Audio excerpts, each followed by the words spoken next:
Balloons వచ్చేస్తున్నాయి కదా, వేసుకో గట్టిగా. ముందుగా నాకు ఈ అవకాశం ఇచ్చినటువంటి త్రియేక దేవునికి నా వందనములు. అలాగే గురుమండల అధ్యక్షులైనటువంటి జి శ్యాంశంతయ్య గారికి నా నిండు వందనాలు.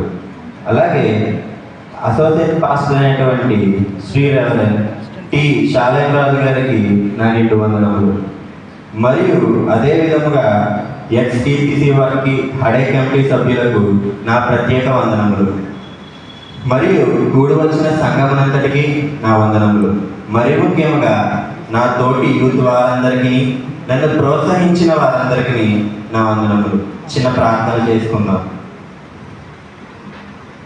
దయగలిగిన మా ప్రభువ, నీ నామాన్ని బట్టి వేలాది స్తుతులు స్తోత్రములు నాయన. ఇదిగో తండ్రి, ఈరోజు అంశము నాయన క్రీస్తులో ఎదుగుట నాయన. ఇదిగో తండ్రి, మీ యందు విశ్వాసములో ఏ రీతిగా ఎదగాలో తండ్రి మాకు నేర్పించండి ప్రభువ. ఇదిగో నాయన, నన్ను ఈ రీతిగా నిలబెట్టినందుకు నీకు వేలాది స్తోత్రములు ప్రభువ.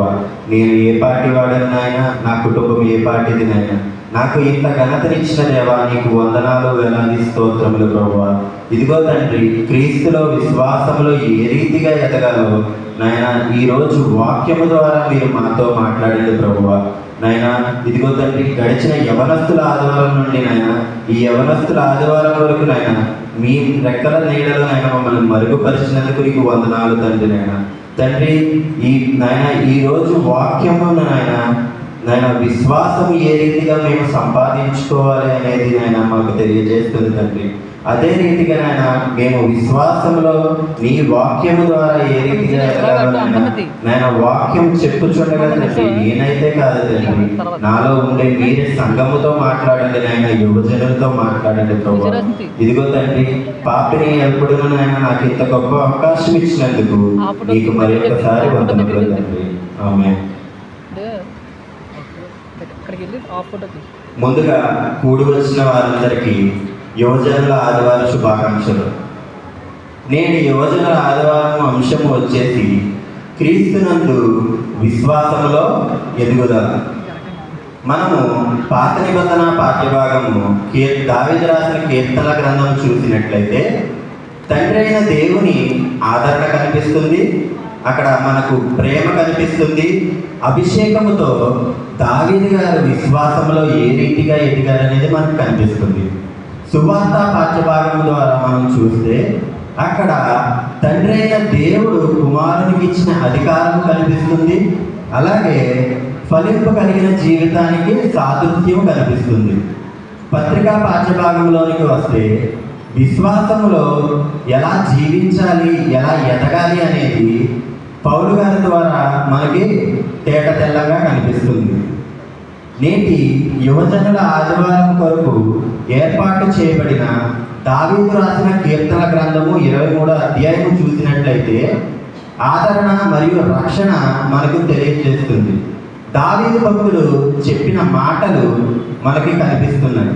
అయితే మనం ప్రాముఖ్యంగా చూడవలసింది, బైబిల్ ఉన్న వారందరూ తీయకమ్మా, దావీదు రాసిన కీర్తనల గ్రంథము 23వ అధ్యాయము 1వ వచనము ఒకసారి చదవాలి. యెహోవా నా కాపరి, నాకు లేమి కలగదు. దావీదు గారు దేవునితో ఉన్న విశ్వాస సంబంధము వలన ఆయన పలుకుచున్న మాటలు. దేవుని మీద దావీదు ఆధారపడి తన ప్రతి కార్యాన్ని, తన ప్రతి పనిని జరిగిస్తున్నాడు. నీవు నేను మన దేవుని మీద ఎంతవరకు ఆధారపడుచున్నాం? మన విశ్వాస జీవితం ఏ రీతిగా ఉందో మనల్ని మనం ఒకసారి ప్రశ్నించుకుందాం. ప్రియ సంగమా, యెహోవా నా కాపరి, నాకు లేమి కలుగుదు అని చెప్పగలిగాడు అని అంటే ఆయన దేవునితో ఏ రీతిగా విశ్వాసంలో ఎదుగుతున్నాడో చూడండి. ఆయన విశ్వాసము ఎంత గొప్పగా ఉందో ఒకసారి జ్ఞాపకం చేసుకుందాము. అదే దావీదు రాసిన కీర్తన గ్రంథము 23వ అధ్యాయము 5వ వచనం చూసినట్లయితే, నా శత్రువుల ఎదుట నీవు నాకు భోజనము సిద్ధపరచుదు, నూనెతో నా తల అంటి ఉన్నావు, నా గిన్నె నిండి పొరలుచున్నది. ఇక్కడ మనము నూనెతో నా తల అంటి ఉన్నావు అని అంటే ఇక్కడ దావీదు మహారాజు గారు దేవుడిని ఎంతగా విశ్వసించాడో, ఆయన విశ్వాసం ద్వారా ఆదరణను అలాగే రక్షణను ఏ రీతిగా పొందాడో, ఆత్మ ద్వారా ఆయన రక్షణ ఏ రీతిగా మనం పొందాడో మనకు తెలుస్తుంది. ఇక్కడ నూనె అనేది మనం విశ్వాసంగా చూడాలి. నూనెను మనము విశ్వాసంగా చూడాలి. అయితే 10 మంది కన్యకల విషయంలోనూ కూడా అలాగే బుద్ధి గలవారు ఏం చేశారండి? దేవునితో పాటు లోనకైతే వెళ్ళారు.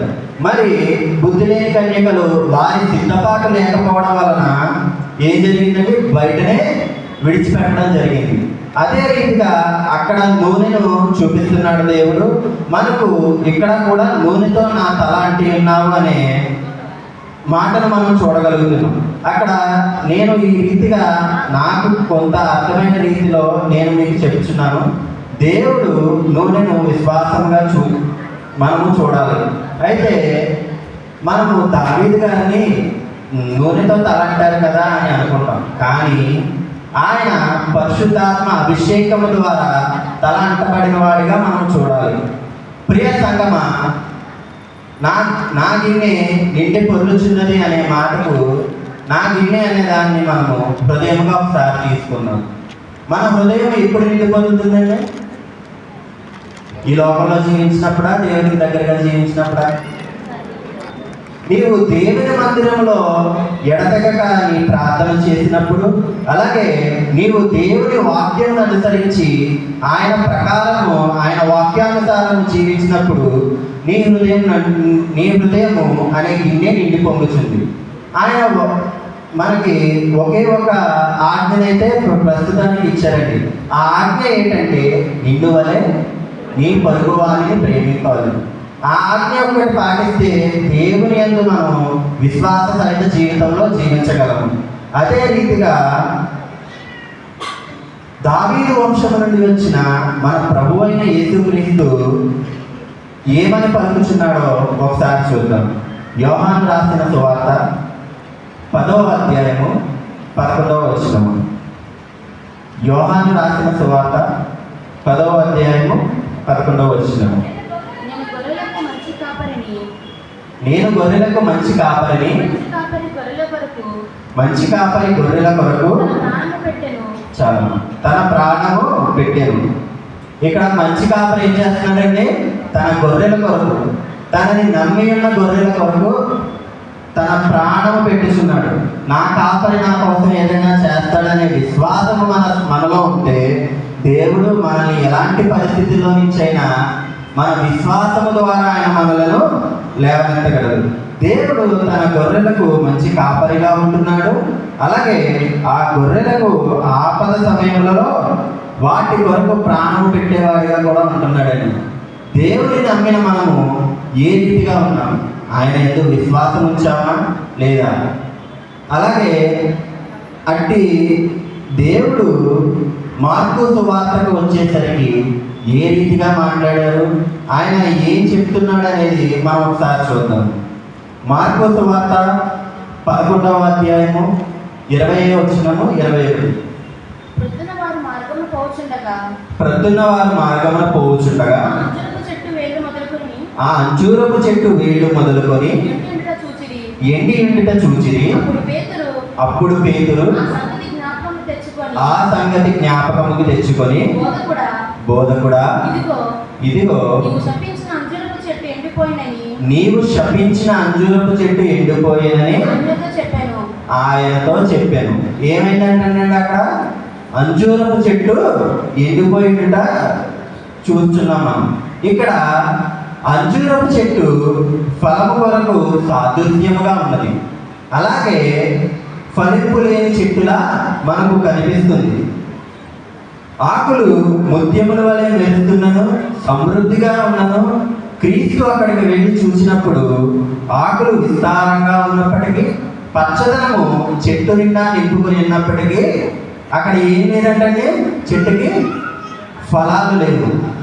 ప్రియ క్రైస్తవ సంగమా, ఈరోజు మనం ఆకులు ఉన్న చెట్టులా ఉంటున్నామా? మన విశ్వాస జీవితంలో లేదు మన విశ్వాస జీవితంలో ఫలాలు ఉన్న చెట్టులా ఉంటున్నామా? ఒకసారి మనల్ని మనం ప్రశ్నించుకున్నాం. ప్రియ యవనస్తులారా, అంజూరపు చెట్టు మన యవనస్తులకు ఎంతో దగ్గరగా కనిపిస్తుంది. ఆకులు ఉన్న వారిలాగా ఉన్నామా, లేదా ఫలాలు ఉన్న వారిలాగా ఉన్నామా? అంజూరపు చెట్టు చుట్టూరు ఆకులు ఉన్నాయి కానీ ఫలాలు లేవు. మన యవ్వన జీవితంలో నీవు కోరుకున్న జాబ్ రావచ్చు, నీవు మంచి స్థితిలో ఉండొచ్చు.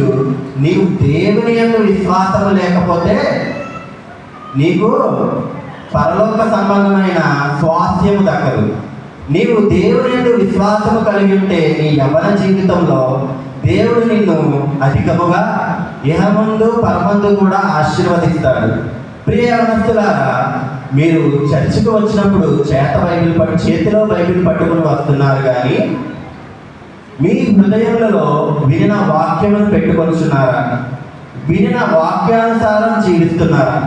ఒక్కసారి జ్ఞాపకం చేసుకుందాం. ఇక్కడ ఒక చిన్న ఉపమానం చెప్పాలని ఆశపడుచున్నాను. ఒక ముగ్గురు స్నేహితులు ఉంటారు. వాళ్ళు సివిల్స్ ఎగ్జామ్ రాయడానికి ప్రిపేర్ అవుతూ ఉంటారు. ఇందులో మొదటివాడు ఆ క్వశ్చన్ పేపర్ చూసినప్పుడు ఇవన్నీ నాకు వచ్చలే, నేను ఎలాగైనా పాస్ అయిపోతాను, నాకు ఎంత కష్టమైన క్వశ్చన్ వచ్చినా దానికి ఆన్సర్ చేయగల సామర్థ్యము నాలో ఉంది అని చెప్పి చదవడం ఆపేస్తాడు, ఆచరణలో పెట్టడం ఆపేస్తాడు. రెండో వాడు అదే రీతిగా నేను చదివినా నాకేమీ రాదు, నేను చదవకపోయినా నాకేమీ రాదు, సో నేను చదివి నా మైండ్కి ఎందుకు ఇబ్బంది పెట్టడం అని చెప్పి ఆయన కూడా ఏం చేస్తాడంటే చదవకుండా ఆపేస్తాడు. మూడో వాడు ఏదైతే ఏమైంది, నేను సెలెక్ట్ అయినా పర్వాలేదు, సెలెక్ట్ అవ్వకపోయినా పర్లేదు, కానీ నేను నా వంతు ప్రయత్నం నేను చేస్తానని చెప్పి అనుదినము చదువుతూ దానిని జ్ఞాపకం చేసుకుంటూ అనుదినము చదువుతున్నాడు. అయితే వీరి ముగ్గురిలో ప్రియ సంగమ విజయం ఎవరిని వరిస్తుంది? అనుదినం చదివిన వాడినా లేదా చదవక మానిన వాడినా?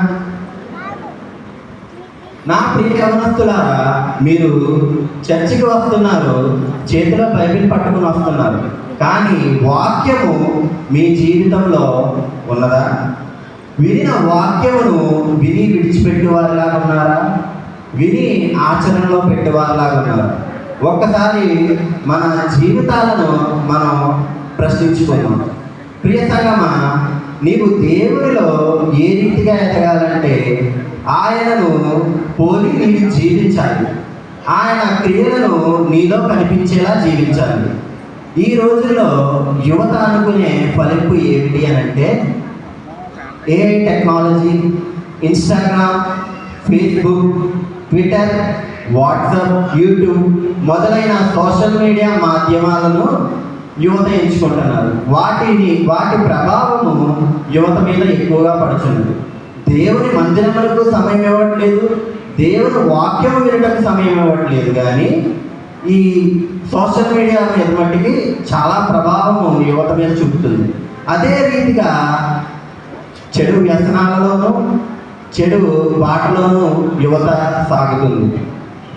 నేడు బైబిల్ ద్వారా పాపమునకు దూరంగా పారిపోయిన వ్యక్తిని, అలాగే తన యవ్వన జీవితంలో పాపమునకు చోటు అయిన వ్యక్తిని మీకు పరిచయం చేయాలి అని అనుకుంటున్నాను.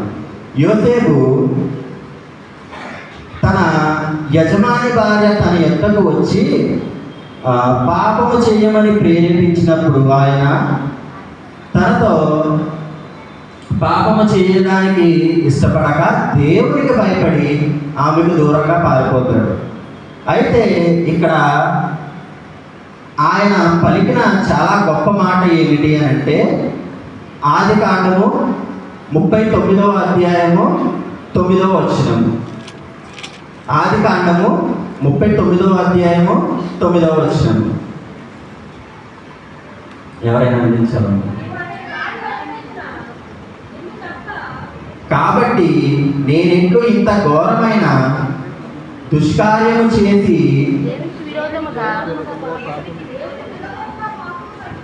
దేవునికి విరోధముగా పాపము కట్టుకొందునని తన యజమాని భార్యతో అనెను. చూసారా యవనస్తులారా, నా ప్రియ సంగమా, ఇక్కడ ఆయన పలుకుచున్న మాట ఏమిటి? నేను నా దేవునికి విరోధముగా పాపము చేసి మూట కట్టుకొందునని తన యజమాని భార్యతో అనెను. ఇక్కడ దేవునికి విరోధముగా పాపము చేయడం ఆయనకి ఏ మాత్రము ఇష్టం లేదు. ఆయన దేవుని మీద ఆధారపడి ఆయన చెరసాలలో వేసినప్పటికీ, ఆయన శ్రమలు అనుభవించినప్పటికీ ఆయన దేవుని మీదే ఆధారం కలిగి ఉన్నాడు. ప్రియ యవనస్తులారా, నీవు కూడా నీ దేవుని ఆరాధించగలిగి ఆయనను నమ్మగలిగితే నీవు విశ్వాసములో ఎదుగుటకు సహాయం కలుగుతుంది. ప్రియ యవనస్తులారా, క్రైస్తవుడిగా అని అందరికీ తెలిసిన, నీవు క్రైస్తవురాలుగా అని అందరికీ తెలిసిన, నేటి సమాజంలో ఉండే యువతకు నీకు వ్యత్యాసం ఏమిటి? వారికిలాగే మనం జీవిస్తున్నామా? వారికిలాగే పాపంలో మనం జీవిస్తున్నామా? లేదు దేవుని యందు భయభక్తులు కలిగి దేవుని వాక్యమును అనుసరించి వారిగా జీవిస్తున్నామా? ప్రియ సంగమా, దేవుని యందు భయభక్తులు కలిగి పాపమునకు దూరంగా పోతున్నామా లేదా? లేదు పాప క్రియలను మన జీవితంలో జరిగిస్తున్నామా? ఒక్కసారి మనలను మనం ప్రశ్నించుకుందాం. అయితే క్రీస్తు వాడిగా నీవు నీ సంఘంలో చేయవలసిన పనులు ఏమిటి అని అంటే, నీవు దేవుని నమ్మి ఆయనకు ప్రతిగా నీవు చేయవలసిన పనులు ఏమిటంటే, ఆయన నమ్మిన వాడిగా సువార్త పరిచర్య ద్వారా దేవునిని మహిమపరచాలి, పాటల పరిచర్య ద్వారా దేవునిని మహిమపరచాలి, ఆలయ శుద్ధి పరిచర్య ద్వారా దేవునిని మహిమపరచాలి, పరిచారక పరిచర్య ద్వారా దేవునిని మహిమపరచాలి, సహకారిక పరిచర్య ద్వారా దేవునిని మహిమపరచాలి. ప్రియ యవనస్తుడా, నీ యవ్వన కాలమందు నీ నడుము కట్టుకొని దేవుని పనిలో ముందు ఉంటే నీకు ఆయన సమస్తము సమకూరుస్తాడు. అదే విధముగా మనము మార్కు సువార్త 11వ అధ్యాయము 22వ వచనం చూసినట్లయితే, అందుకు యేసు వారితో ఇట్లనెను, మీరు దేవుని యందు విశ్వాసం ఉంచుడి. చాలా మంది ఈ విశ్వాసము అనే మాట వచ్చినప్పుడు నాకు సారేపతి విధవరాలు చాలా జ్ఞాపకం వచ్చిందండి. సారేపతి విధవరాలు దగ్గరికి ఏలియా వెళ్ళి నీళ్లు అడిగినప్పుడు ఆమె నీళ్లు తెచ్చి ఇచ్చుచుండగా అతడు నాకు ఒక రొట్టెను తెచ్చి ఇమ్మని అడుగుతాడు. అప్పుడు ఆమె నూనె కొంచెమే ఉన్నది, పిండి కూడా కొంచెమే ఉంది అని చెప్తుంది ఆయనతో. నేను నా బిడ్డ చనిపోకుండా ఉండినట్లు మేము అది ఇప్పుడు ఆహారముగా తీసుకోవాలి అనుకుంటున్నాం అని చెప్తుంది ఆమె ఆయనతో. అప్పుడు ఆయన అంటాడు, ఏలియా గారు, నీవు ముందుగా నాకు ఒక చిన్న రొట్టెను వేసి ఇవ్వు, తర్వాత నీకును నీ కుమారునికి వేసుకో అని చెప్తాడు. ఆమె ఆయన మాటలందు విశ్వాసం ఉంచి అదే రీతిగా ఆయనకు ముందుగా రొట్టె వేసిస్తాడు, తర్వాత వాళ్ళకు వేసుకుంటాడు. కానీ ఇక్కడ ఏలియా గారు దీవించినట్లు ఆమె తన విశ్వాస జీవితంలో 3 సంవత్సరాలు కరువులో నుండి కాపాడబడింది. ఆమె పిండిని కలుపుతున్న ప్రతిసారి పిండిలోనైతే చూడలేదు, కానీ ప్రతిసారి గంటతో తీసిన ప్రతిసారి విశ్వాసముతోనే తీసింది. అట్టి విశ్వాసము మన సంఘములోను మన యవనస్తులలోనూ ఉందా? ఒక్కసారి మనం జ్ఞాపకం చేసుకుందాం. అంత విశ్వాసము ఆమె సంపాదించుకుంది. 3 సంవత్సరాలు ఆమె దేవుని నమ్మి తన బిడ్డను, తన కుటుంబం వారిని కరువు నుండి కాపాడింది.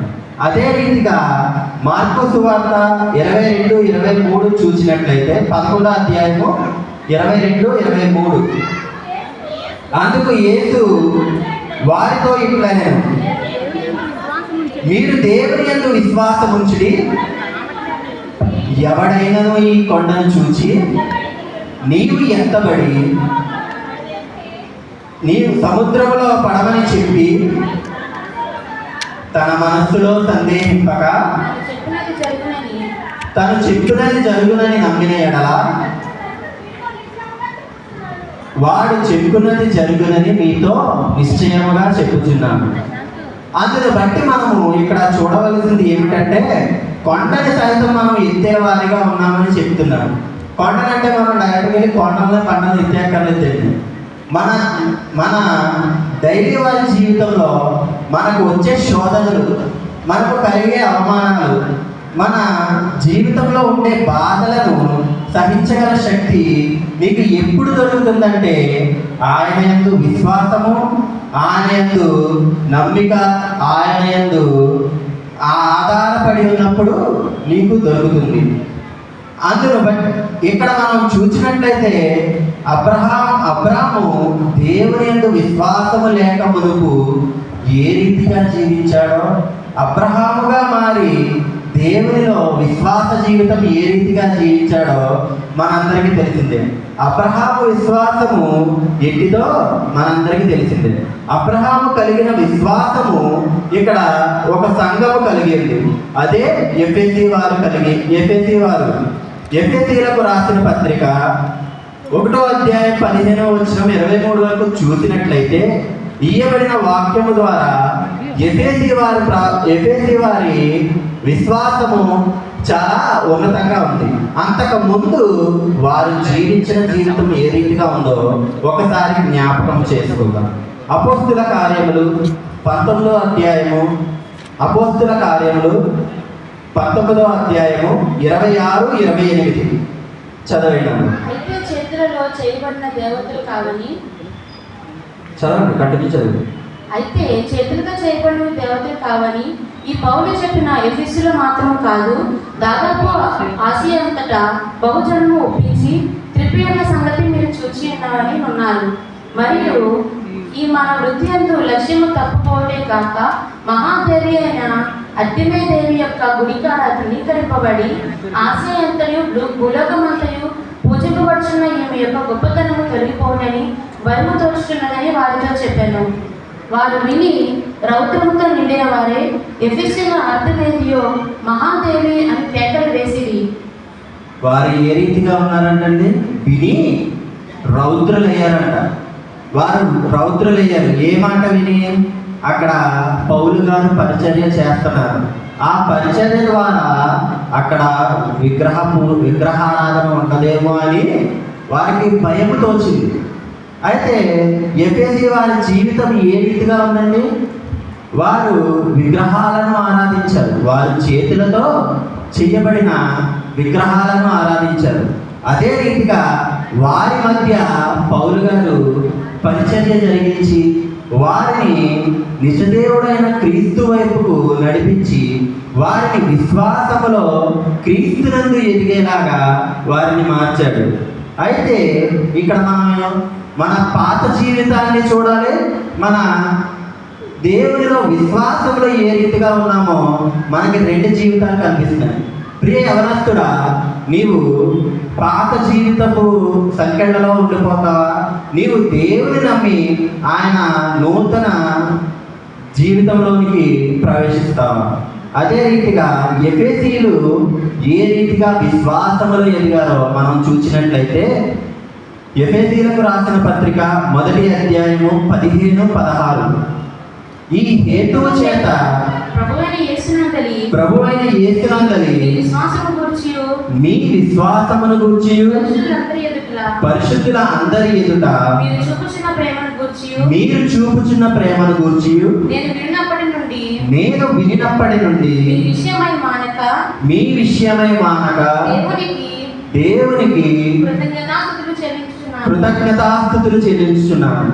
ఏ రీతిగా ఉండేవారంటే ఎఫెసీయులు పాపపు సంఖ్యలు కలిగిన జీవితం నుండి, లోకపరమైన జీవితం నుండి ఇప్పుడు దేవుని ఎంతో నమ్మిక కలిగి దేవుని యందు విశ్వాసం ఉంచగలిగే జీవితాన్ని వారు జీవిస్తున్నారు. ఆ విషయం తెలిసాక పౌలు గారు దేవునికి కృతజ్ఞతాస్తుతులు చెల్లించుతున్నారండి. మన సంఘములు కూడా మనము బయట చూసినప్పుడు మన సంఘమును బట్టి కూడా బయట అందరూ ఏం చేయాలండి? మన సంఘాన్ని దేవునికి మహిమకరంగా నిలబడిందని చెప్పుకోనాలి. అదే రీతిగా ఎఫెసీయులకు రాసిన పత్రిక చూసినట్లయితే క్రీస్తునందు విశ్వాసంలో ఎలా ఎదగాలో చూసాము, సంఘము ఏ రీతిగా ఎదగాలనేది చూసాము. సంఘంలో ఉన్న యువజనులు అలాగే సంఘంలో ఉన్న వారు అనగా మనము దేవుని పిలుపు వినుటకు సిద్ధముగా ఉన్నామా? దేవుని పిలిచినప్పుడు ఆయన పిలుపునకు చెవి ఎగుతున్నామా? ప్రియ యవనస్తులారా, మీరు ఆయన పిలుపునకు విన్నప్పుడు సువార్త పరిచర్య ద్వారా, వాక్య పరిచర్య ద్వారా, శుద్ధి పరిచర్య ద్వారా మీరు వీటి ద్వారా విశ్వాసములో నీ యవ్వన కాలము దేవుని యందు ఎదగాలని కోరుకుంటున్నాను. ఈ యవ్వన కాలంలో నీ నడుము కట్టుకుని దేవుని పనులలో ముందుకు సాగిపోవాలని ఆశపడుచున్నాను. ఎఫెసీయులు 1వ అధ్యాయం 20 ప్రకారము చదవకండి. అధికారము, శక్తి, ప్రభుత్వము అన్నిటిని బట్టి మన ప్రభు అయిన క్రీస్తుకు తండ్రి అయిన దేవుడు ప్రతి దాని మీద అధికారం ఇచ్చాడు. యుగ యుగములు ఈ యుగము కంటే వచ్చి యుగములో కూడా ఆయనను స్తుతించబడేవాడిగా చేశాడు. అయితే మనము ఇక్కడ ప్రభువుకి ఇచ్చిన అధికారమును బట్టే నీ జీవితంలో ఫలింపు లేకపోతే దేవునికి మన మీద కోపము రేగుతుంది. ప్రియ సంగమా, ఆనాడు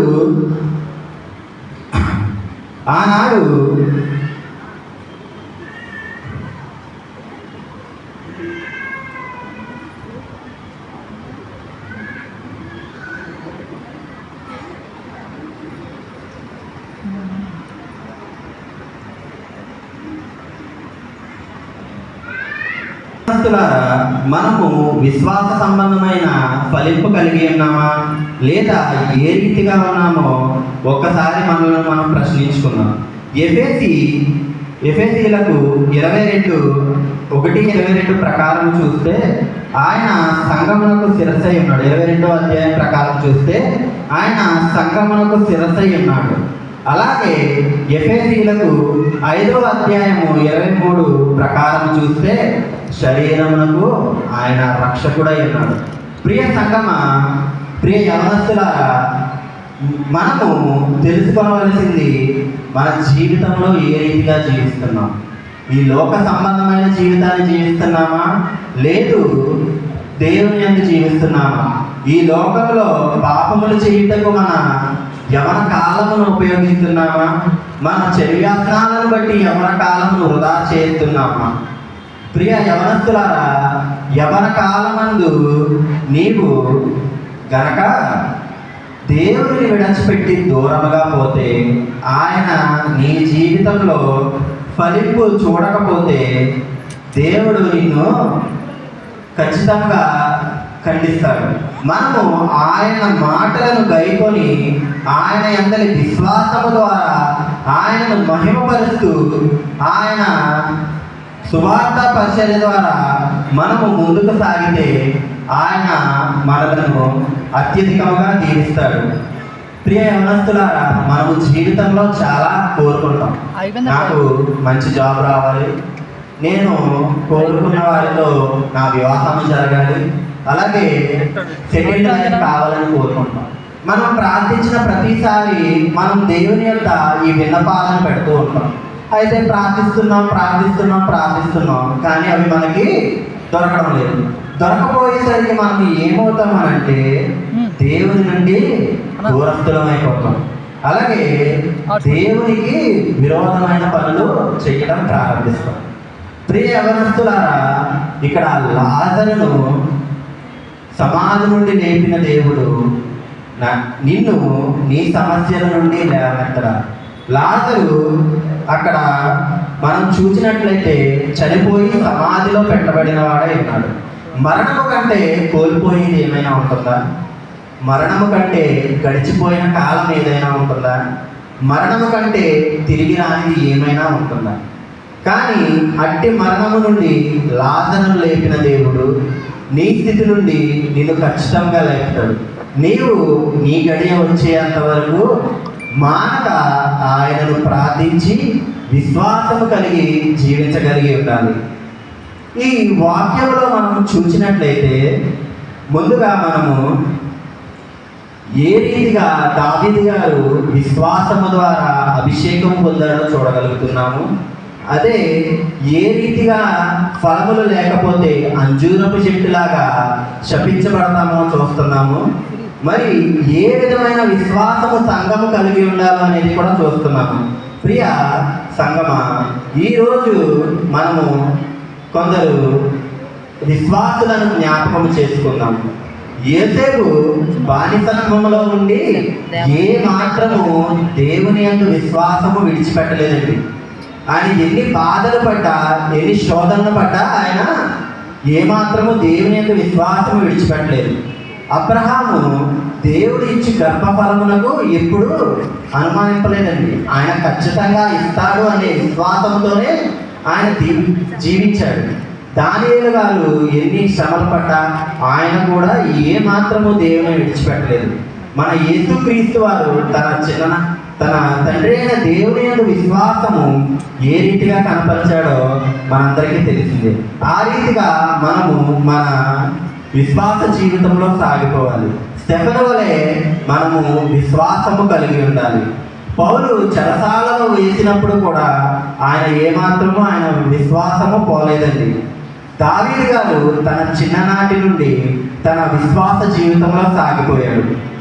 ఎఫెసీ 2:8 చూసినట్లయితే ఒకసారి చదివి వినిపించాలి. నేను ఈ మాటలు చెప్పి ముగిస్తాను. ఒక 2 వచనాలు జ్ఞాపకం చేసి. ఎఫెసీలకు రాసిన పత్రిక 2వ అధ్యాయము 8వ వచనం. మీరు విశ్వాసము ద్వారా కృపచేతనే రక్షింపబడి ఉన్నారు. ఇది మీ వలన కలిగినది కాదు, దేవుని వలనే. ఎవరి వలన కలిగిందంటే విశ్వాసము దేవుని వలన కలిగింది. మనం ఈరోజు విశ్వాసములో ఏ రీతికి ఎదగాలి, విశ్వాసములో ఏ విధంగా ఉండాలని చెప్పుకుంటున్నాం కదా.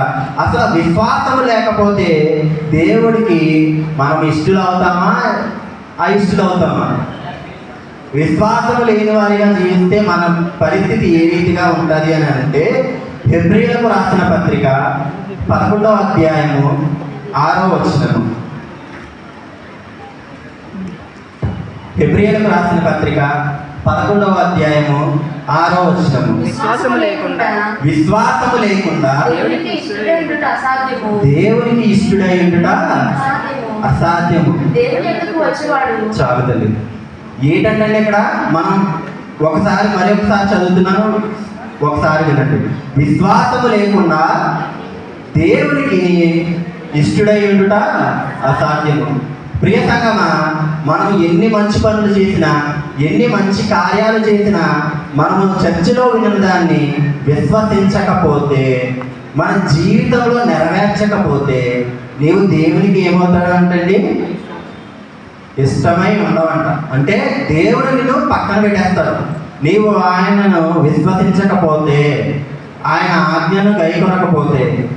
అందును బట్టి మనమందరము ఆయన యందలి విశ్వాసంలో ఎదగాలని ఈ నా మాటలు మన వినికిడిలో దేవుడు దీవించునుగాక. ఆమేన్.